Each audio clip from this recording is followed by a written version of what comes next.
Check, check.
Where do you want to go?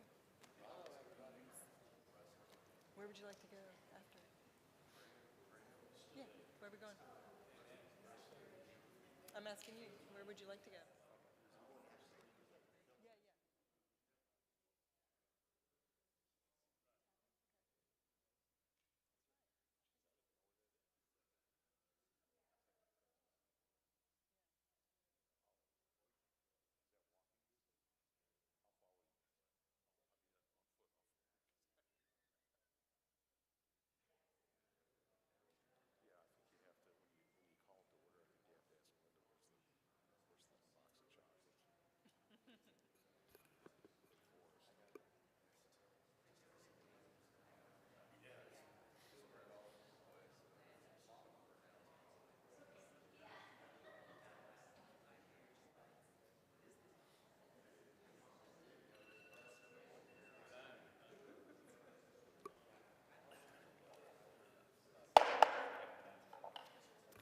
The Planning Commission meeting for the City of Wilmington for Wednesday, February 7th is called to order.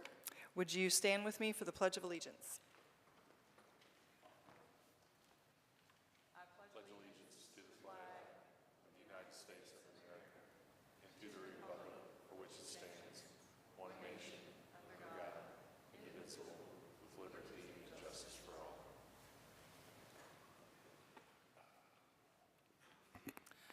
All right. I'd like to start off by welcoming our new commissioner who's returning to the Planning Commission after an absence. So welcome, Richard Collier.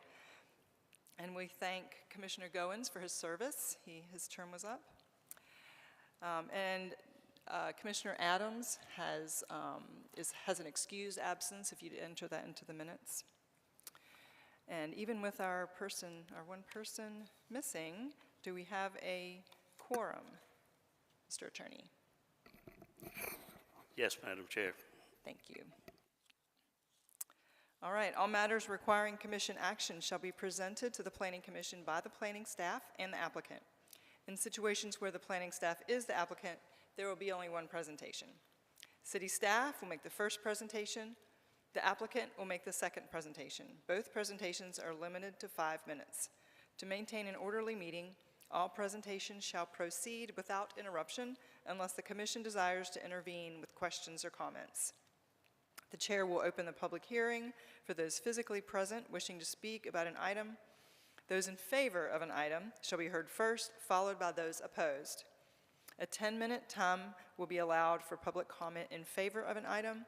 A 10-minute time will be allowed for public comment in opposition to an item. And who is our timekeeper tonight? Ms. Painter, thank you. Ms. Painter will track the 10-minute time periods and will notify the speaker at 5-minute mark and 1-minute mark and verbally call time when it expires. The chair, in their discretion, may extend these time periods. All groups, organizations, neighborhoods, or similar associations desiring to comment are asked to appoint one spokesperson to present their concerns or point of view to the commission on each agenda item. The public has been encouraged to submit their comments in writing via a web-based form located on the city's website. All comments received before 3 p.m. today were forwarded unedited to the Planning Commission and will be delivered to the City Council when the item advances. All comments received will be made available to the public if requested. All our votes will be voiced votes after proper motions are made and consistency statements read into the record. The chair will state the outcome of the vote and the action. Rezoning requests that received an unfavorable recommendation from the Planning Commission may be appealed by the applicant to the Wilmington City Council. Appeal should be in the form of a letter submitted to the city clerk within 10 days of this hearing. Any items being appealed will tentatively be heard by City Council on March 19th. All right, commissioners, you had the minutes from January 10th in your packet. Are there any comments or revisions? If not, we'll entertain a motion. I'll make a motion to accept as presented the minutes. I'll second that. Okay, the motion has been we've been moved to approve the minutes for January 10th and properly seconded by Commissioner Lennon. All in favor say aye. Aye. Anyone opposed? Motion passes. Our item on the agenda tonight is a conditional district rezoning of property containing 7.87 acres located at 516 and 520 Mosley Street from R5 medium density mixed residential district to MD10 CD medium density multiple dwelling residential district conditional district for a 60-unit multiple dwelling residential development. And Mr. Mahoney is here to present our staff report. Good evening, Madam Chair and members of the Commission. As mentioned, this site is located on the eastern side of Mosley Street near the intersection of Johnson Street, and it contains approximately 7.87 acres and is currently vacant and wooded. Excuse me, Mr. Mahoney, our monitors aren't working. Oh, those are working? There's 3 working and these are not on this side. Did you pull a cord out?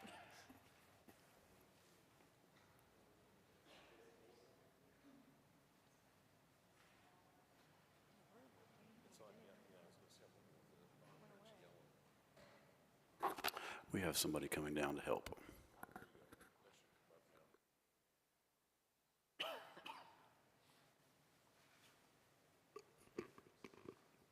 Mine just said no signal, and then it went dark.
All right, let's continue. We have agreed that we can turn around and look at the screen for this one item while they're looking for a solution. I'll start over. The site's located on the eastern side of Mosley Street near the intersection of Johnson Street. Contains approximately 7.87 acres, and as you can see on the screen, is currently vacant and wooded. This is a map showing the general vicinity surrounding the request. These are photos of the subject property and the existing conditions along Mosley Street, Price's Lane, and Johnson Street. And these are some of the adjacent properties surrounding the site, mostly residential in nature. As mentioned, the site is currently zoned R5 residential. It's bordered by R5 zoning to the south, east, and west. There is R10 zoning and R7 zoning to the north. It's primarily surrounded by single dwelling uses. You may remember, some of the commission members may remember, a general rezoning request was submitted and heard by this body on April 6th of 2022. Planning Commission unanimously recommended denial of that request. That request was withdrawn in the time period between Planning Commission and City Council, so the item was never heard by City Council. Today, we're reviewing conditional rezoning requests from R5 residential to MD10 CD conditional district. This is for a 60-unit multi-dwelling senior housing residential development. As you can see in the site plan on your screen, access is provided from the intersection of Mosley Street and Johnson Street. There's an internal drive aisle which serves all the units in the interior of the site. The project would consist of six 6-unit townhomes, 4 5-unit townhomes, and 1 4-unit townhome, along with an associated clubhouse in the center of the site. There are 9 one-bedroom units proposed and 51 two-bedroom units. That's a total of 111 bedrooms. The applicant has voluntarily committed all units as senior affordable housing. 16 of those units will be provided at 30% of the area median income, or AMI. 30 units will be provided at 60% of AMI, and 14 units at 80% of AMI, which is determined annually by the U.S. Department of Housing and Urban Development. Under the current zoning, the R5 zoning, the by-righted density would allow for the potential of possibly 88 townhome units or 61 single-dwelling lots. These are elevations provided by the applicant to show the style intended for the development. The site is not designated as within an area of opportunity or a mixed-use center on the Comprehensive Plan's Growth Strategies map. The comprehensive plan, though, does support increased densities along major corridors and near services. While this proposal is not near services, it does provide additional housing opportunities in an area that has historically seen little redevelopment. The plan also promotes the dispersal of affordable and workforce housing units and senior housing units throughout all areas of the city. Staff believes that this proposed zoning amendment is consistent with the recommendations of the Create Wilmington Comprehensive Plan, and that the request is reasonable public interest. Staff recommends conditional approval with the conditions in the case summary. That concludes my presentation. I'm happy to answer any questions. The applicant's here as well. Thank you, Mr. Mahoney. Thank you. Commissioners, do you have any questions for staff at this time? Commissioner Lennon? The second bullet point, sorry. So the second bullet point is there because you're making the point that this is not along Correct. a major corridor? Correct. Okay. But to be clear, they're proposing fewer units than could go there by right.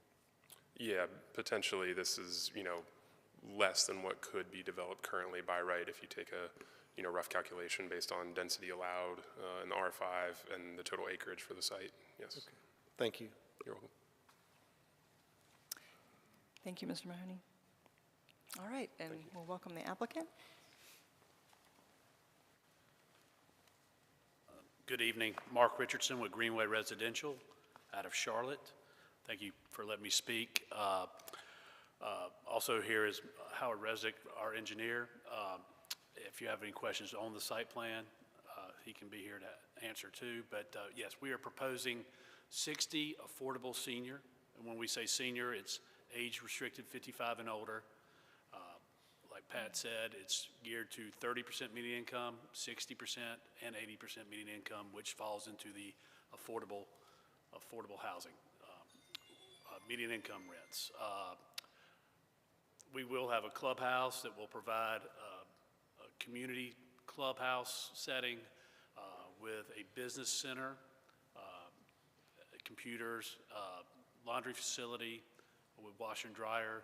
Each unit has their own hookups, but we will provide a laundry facility and a fitness area.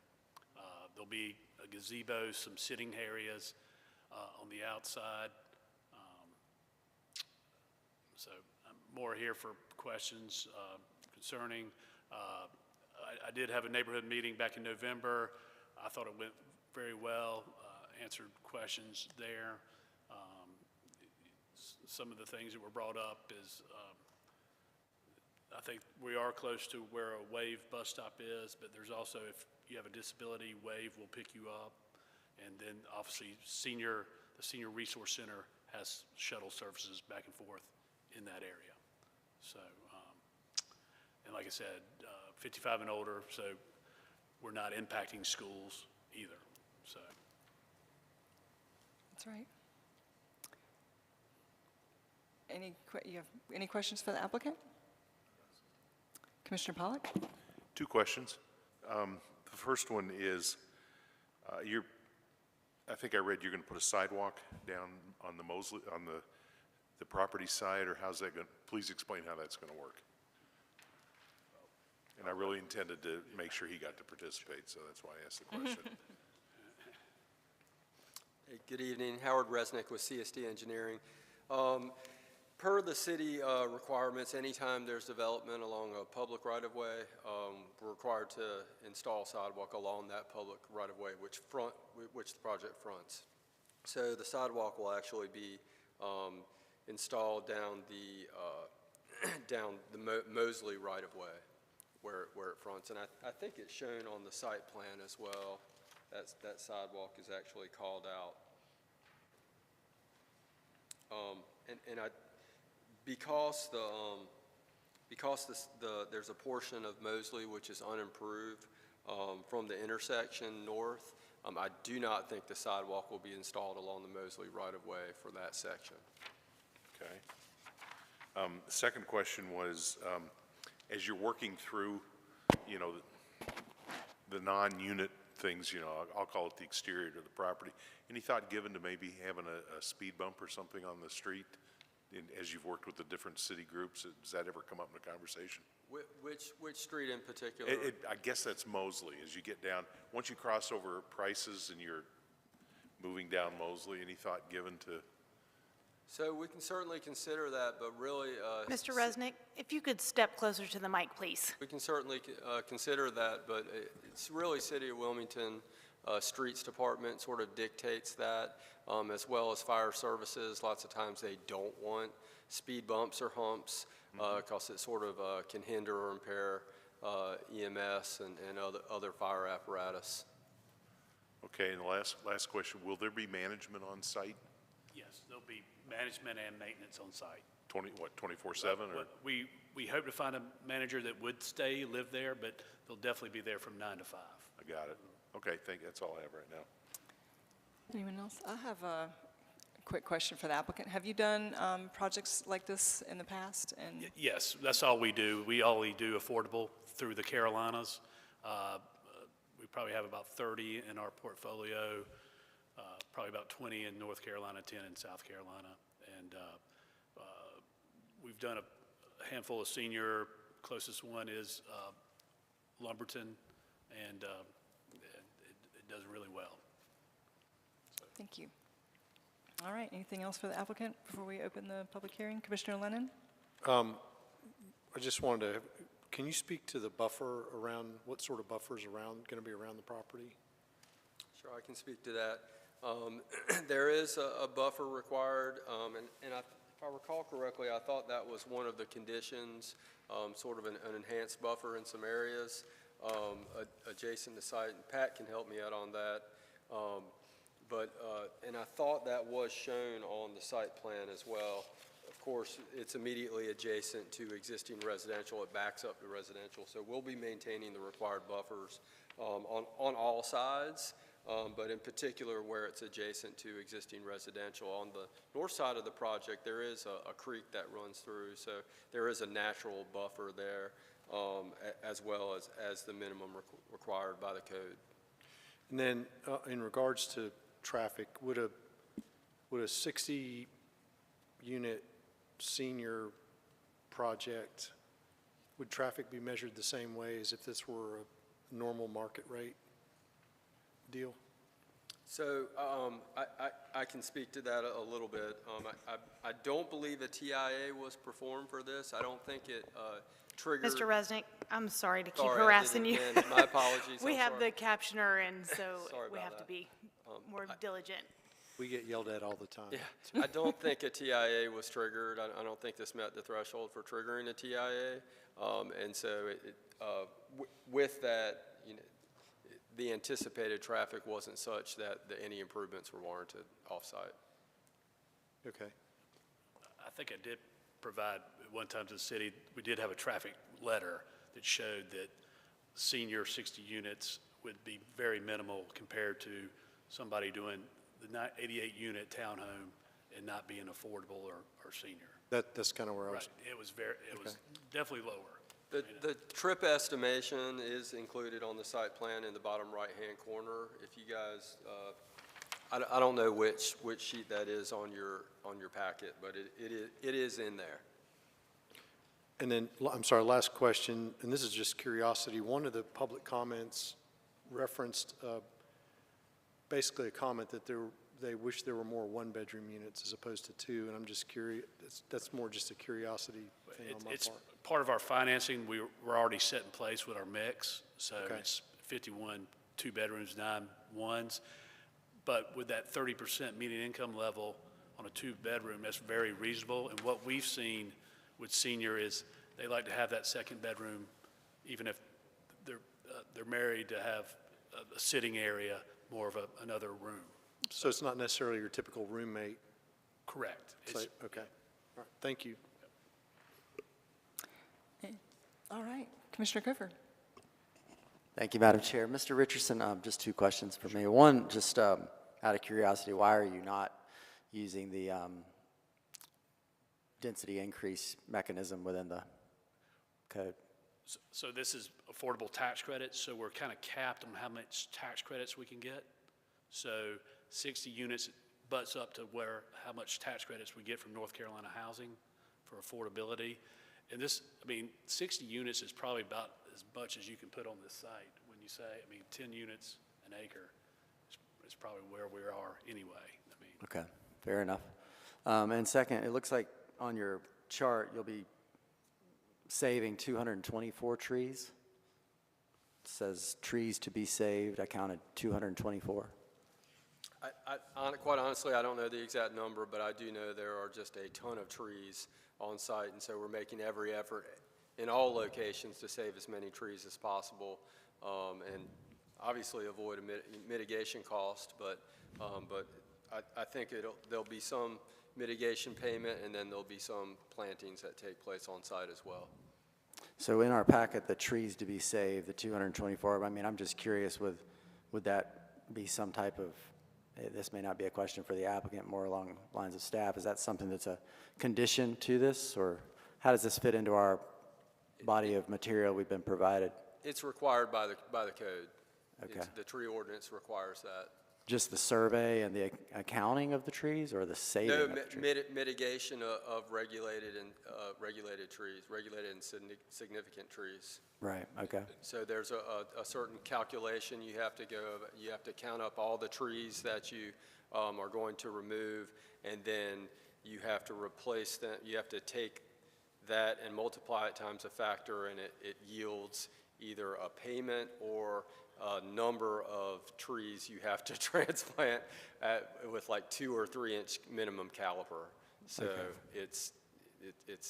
it's a real fun process to go through and calculate. Right. that. And if you were, I would assume if you're developing this as by right R5, you would not have to save any trees or work through this process? No, you'd still, even if you did by right, you'd still have to, the tree ordinance would still apply. It's a pretty, this most recent round of the upgrade of the land development code enhanced or added additional requirements for, as associated with the tree ordinance. So it's only recently happened, and it's been a challenge to meet those new enhanced requirements. Thank you. Thank you. Mr. Kofer, I would just add that if the site were developed by right with R5 lots, those lots are exempt from the city's tree removal standards. So there is one minor difference there. When those lots are platted, someone could go in and with a single dwelling and remove the trees on those lots. So if I'm understanding you correctly, if we did whatever the number is, 60 R5 single-family lots, then then those lots would be exempt from the tree ordinance? Correct. Correct. That's what I was getting at. On the lots, Correct. but still Right. the roadway, right-of-way would still have, any impacted or trees would have to be mitigated within the roadway right-of-way. But my assumption, though, is that we're saving a whole lot more trees with this project than if we were to go the opposite way. You are correct, yes, sir. We like to save our trees here in Wilmington. I have one last question. When you came to see us before, you were in the very early stages of applying for the tax credits. Can you update us on where you are in that process? How likely is it that the project will go forward with the financing? We did receive tax credits, so it's kind of backwards.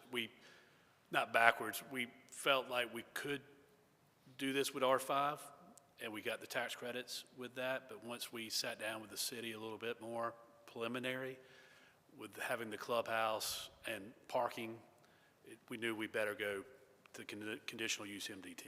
So this is a legitimate, we have tax credits, and it's ready to close once we get permits and zoning. Well, congratulations. Those are hard to They get, are. I know, so. Very Thanks for expensive. all you put into it to get those. All right. One more question. Commissioner Pollock. The picture of the proposed elevations, is that just a concept, or that's what it's going to be? That's very preliminary. I mean, Yeah.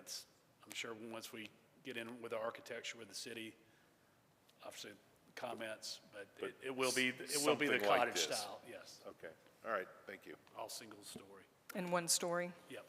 Yes, ma'am. Commissioner Collier. I'd like to commend you, number one, on bringing the tax credit housing to our area. We certainly need that. Coincidentally, my parents live in a place very similar to this, so I think your statement on wanting 2 bedrooms versus 1 is valid. They have the same reasoning behind it. Number one, they need it for more storage, from what I understand.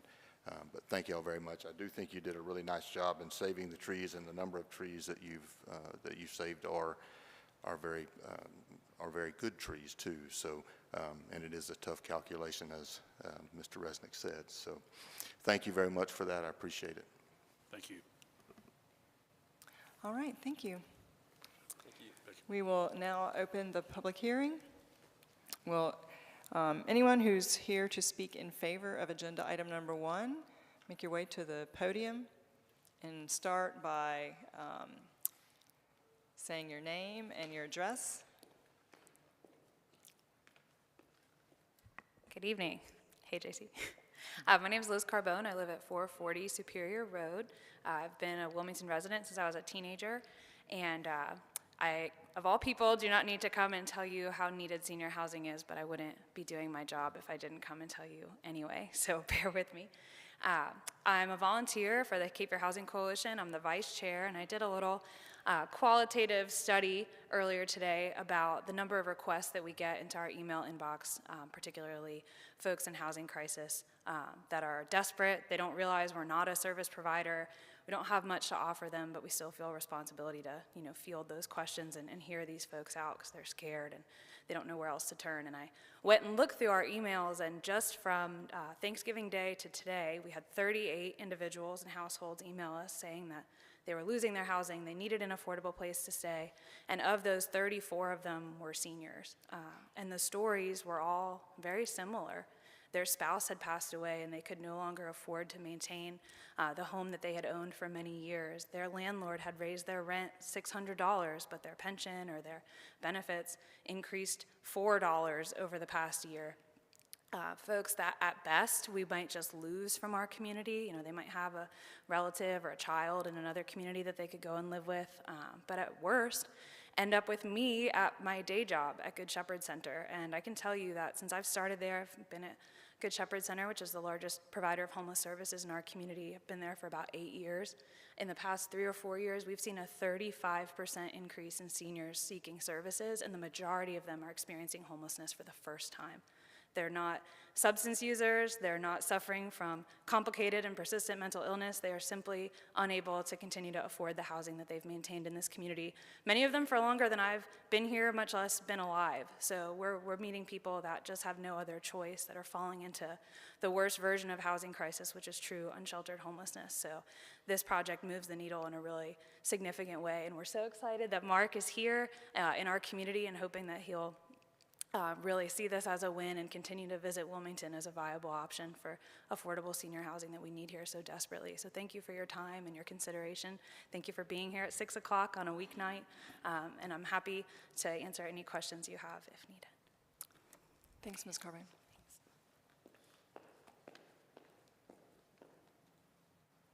Anyone else here to speak in favor of agenda item number 1?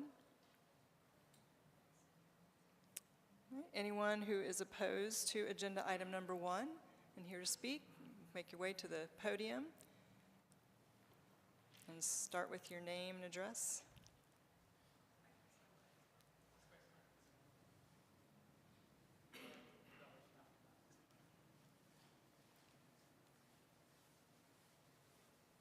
Hi, I'm Kathy King. I live at 408 Clay Street, which is right in the neighborhood. I'm really excited that there's going to be some senior housing coming in.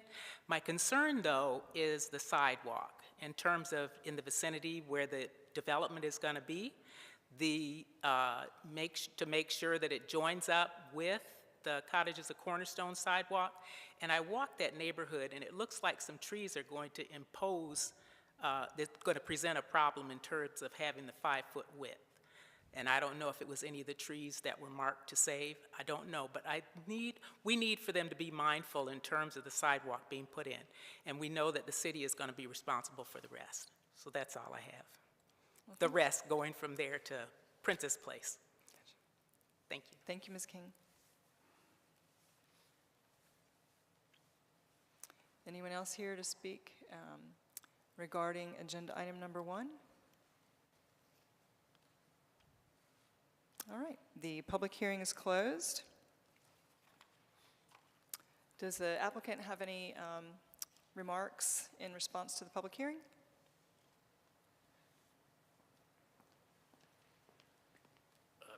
No, but we look forward to working here in the future, and hopefully everything goes successful. Thank you. Thank you. All right. Thoughts on this one? Where is everybody? Commissioner Lennon. It's exactly what we asked for. So thank you for that. That being said, I think going back to the general rezoning for this parcel that we dealt with a couple years ago, that was completely different because I think ultimately there could have been 200 and some units on this piece of property. So this is exactly what we asked for. My only request, there were a number of the public comments that had a lot of things to do with issues that aren't really the developers, but more the cities. So I hope the city reads those too, mainly street conditions and police coverage and things that aren't really germane to us, but I felt a responsibility to bring them up. Yes, sir, we get those comments to the appropriate departments so they're aware of those issues. Yes, sir. Okay, and then the sidewalks, that Ms. King referenced too, I think just what can be done to make sure they're tied in where, I understand there's logistics and trees and everything, but improving the walkability is good for not only the new community, but the people who are in the community now. And that is correct. The city's Bike Ped Committee does maintain a sidewalk priority kind of list, and I will say that the location of this will probably increase the priority of the sidewalks in that area just because of this development going in. So Great. we'll keep an eye on it. I'm totally in favor of it. That's great. We talk a lot about traffic, and I think a few months ago I said that if it's a DOT road especially, or if people are complaining about the level of service, we don't usually improve roads until it hurts. So the more density we get in the areas, the more likely. And it sounds like it's like the same with sidewalks, that once you get a lot more people, you don't build sidewalks and wait for people to come walk on them. So once we get people in place, that will help bump up the priority. So I appreciate you responding to that. Did I hear Commissioner Kofer? Thank you, Madam Chair. Just for the public record, I'm probably one of the junior ranking members up here on this planning commission. A lot of the topics we talk about are kind of esoteric and very specialized in nature, but when you're kind of going through this packet and you're applying it or comparing it with the policy documents, at first glance, you're saying, well, it's not in the bullseye of the mixed-use places, urban mixed-use centers, and it's not these pretty colored shades on our composite maps and our growth strategies maps that says this is an area for increased density. But then you keep going, and the policy documents then spell out that, especially on the housing policy 3.1.2, the affordability policy 3.2.1, and then I dare add the fair housing, universal design, and the aging in place policy, which is 3.4.2. But just for the record, to read 3.1.2, it's the dispersal and production of affordable and workforce housing units and senior housing units shall be promoted throughout all areas of the city. So as you read through the packet, me, again, kind of being a rookie member up here, you finally get to that section, you go, wow, this is the project this city's looking for, so I applaud the applicant. And I do hope the young lady that spoke to us will appear at the city council meeting as well as the other member of the public to voice their concerns. And I think the city of Wilmington should certainly hear some of your compelling advocacy for not just affordable housing, but senior housing as well. Thank you. All right. What is the will of the commission? Commissioner Pollack? Assuming no other comments, I'd like to make a motion that we approve the request for 516 and 520 Mosley Street to rezone from R5 to MD 10 conditional CD. The request is consistent with the objectives and policies of the Create Wilmington Comprehensive Plan, and the proposal would allow for an affordable residential housing development that is compatible with the surrounding densities and neighborhood. Thank you. Oh, yes, and therefore I would recommend approval. Thank you. Commissioner Pollock has moved to approve agenda item number 1. Do we have a second? Second. Commissioner Woodruff, any further discussion? All in favor of approving agenda item 1, say aye. Aye. Anyone opposed? The motion passes. What do we have up here? 6-0. Thank you for your commitment to this housing product, and good luck with your project.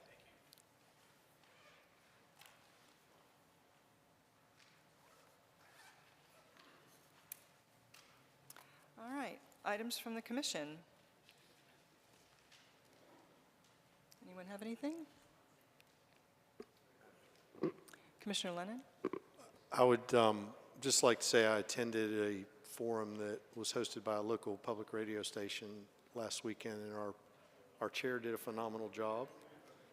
So congratulations, but the topic was development and all of the things that you would think you would hear about. But one of the interesting cases was the one that we're all aware of in the county that was just denied by the Planning Commission, which was very similar to this one. So I think well done, and I just wanted to point that out. Well, thank you for your kind words. It was a good seminar, had a good diversity of opinions and perspectives. All right, how about the staff? You want to talk to us about city council last night? We are going to give you an update. So last evening, the City Council had 4 zoning public hearings. They had 5 scheduled, but Summer Walk was continued to their next meeting on February 20th. The application to rezone the property at 1618 Dawson Street for the Circle K gas station, the motion to approve that failed, so that application was denied last night. The rezoning for 110 Dawson Street, that was the general rezoning that you heard last month, was approved, as was the rezoning at 6132 Bailey Buck Road for the to R10 for the additional 2-lot single dwelling that was splitting the 1 lot to add a second single dwelling unit, and the rezoning for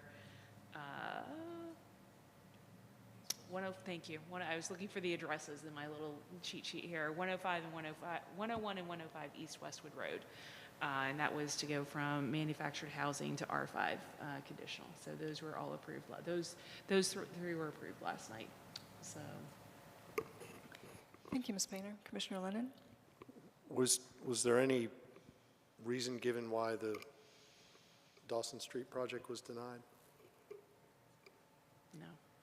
There were questions regarding, I think, some of the policy analysis, and I'll let Brian chime in since it's his project. There was one speaker on the project who had a lot of questions and questioned kind of the consistency of the project and the rezoning with the comprehensive plan. But I don't believe there are any statements. There are a lot of questions and discussion, but I don't believe there are any specific statements as to why council members voted no. That is correct. Okay. They did ask, there were questions about, the existing gas stations in the area, how many are there, that type of thing. And there was a speaker that kind of dove in on the policy analysis, questioned, some of the ratings that staff assigned to those policies. Yeah, I asked the question simply so that we can start to get some idea of what issues of concern may be for future applications as well too. So I cheated, I did watch it.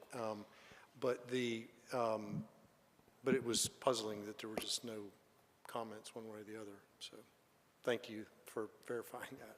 Yes, sir. All right, anything else from staff? No. Thank you. All right, do we have a motion to adjourn? I make a motion to adjourn. Commissioner Pollock made a motion to adjourn. We have a second by Commissioner Lennon. And all in favor say aye. Aye. Anyone opposed? All right, this meeting is adjourned. Thank you.